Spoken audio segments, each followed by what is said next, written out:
Ouais, dans l'avant-projet de la Constitution, il y a quelques points de convergence et puis il y a des points de divergence. Sur les points de divergence, nous avons vu il y a le problème de la langue.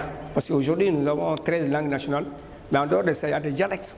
Il y a beaucoup d'autres dialectes qui se sentent un peu frustrés et veulent venir dans la négociation. Ensuite, il y a la laïcité. Parce qu'aujourd'hui, la laïcité, il y a des religieux, beaucoup de branches de religion qui ont, par exemple, l'islam, ça regorge 80% de la population. Il y a beaucoup de branches. Maintenant, ils ne sont pas aussi d'accord dans ce domaine. Par le fait de se conformer, n'est-ce pas, aux différentes directives que nous avons signées avec, n'est-ce pas, l'UEMOA, la création de la Cour des comptes. Donc ça peut constituer comme une avancée. Ensuite, il y a également la procédure de destitution du président de la République pour éviter, effectivement, même s'il y a des choses jusqu'à présent à amender, en tout cas, c'est également une avancée. Il faut que la nouvelle constitution, on pense à une loi qui crée un moyen d'interpellation pour la basse classe, la classe lambda. Il y a d'abord vraiment le pouvoir exorbitant du président de la République. Le président de la République vraiment a un pouvoir exorbitant. Ça c'est un. De deux également, il y a le Premier ministre n'est plus responsable, n'est-ce pas, devant l'Assemblée. Or l'Assemblée effectivement devait avoir un rôle de contrôle de l'action gouvernementale. Bon, tel n'est pas le cas aujourd'hui.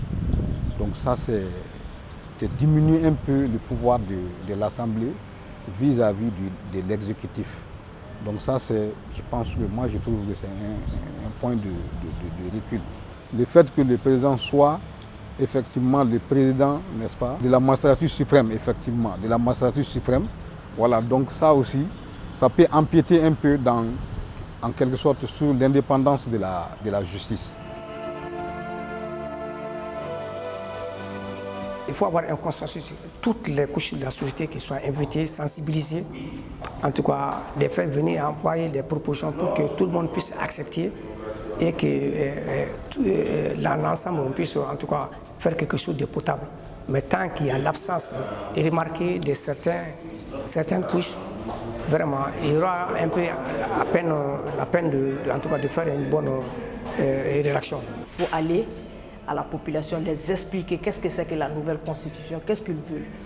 Au fond du Mali même, dans les régions, dans les villages, dans les hameaux, les expliquer davantage, dans leur langue qu'ils comprennent.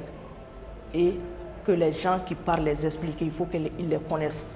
Ils se sentent en sécurité pour éviter les problèmes à venir.